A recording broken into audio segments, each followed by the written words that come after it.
So, we're talking about water baptism. A lot of churches take many different approaches to this ancient ordinance of the church.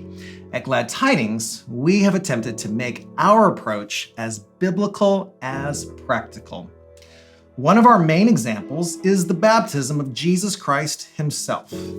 Since being a Christian means being a follower of Christ, let's take a look at Jesus' baptism.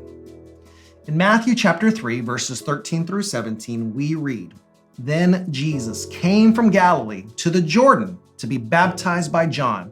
But John tried to deter him, saying, 'I need to be baptized by you, and do you come to me?' Jesus replied, 'Let it be so now. It is proper for us to do this to fulfill all righteousness.' Then John consented. As soon as Jesus was baptized, he went up out of the water.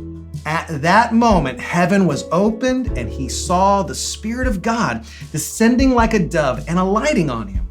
And a voice from heaven said, 'This is my Son, whom I love. With him I am well pleased.'" What do we see in the baptism of Jesus?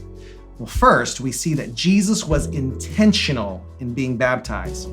Even though John the Baptist did not understand why Jesus wanted to be baptized, Jesus insisted on being baptized in water. He was intentional. At this time, you may not understand all of the reasons why Jesus asks us to be baptized, but just like Jesus, determine in your heart that you are going to follow Jesus' example of being water baptized. Be intentional. Second, we see that Jesus was fully submerged in water. The original Greek word for baptism actually means submerged or immersed. When you are baptized, we will completely immerse you under the water for a brief moment. And third, we see that baptism pleases the heart of the Father. As soon as we see Jesus baptized, the Father declares his affirmation, "This is my Son, whom I love. With him I am well pleased." And we want to assure you that the heart of the Father is pleased as you take this step of faith and obedience as a follower of his Son. But I also think it's important for me to point out that water baptism does not save you.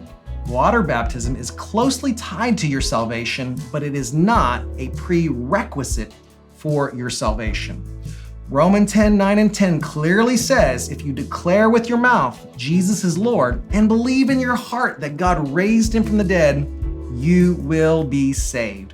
For it is with your heart that you believe and are justified, and it is with your mouth that you profess your faith and are saved. And then verse 13 says, "For everyone who calls on the name of the Lord will be saved." The moment you believed in your heart that Jesus is who he says he is, the risen Messiah, and you professed your faith in him through prayer, you were saved. And now your water baptism is a public declaration of that faith. In baptism, you are declaring what Christ has already accomplished in your life.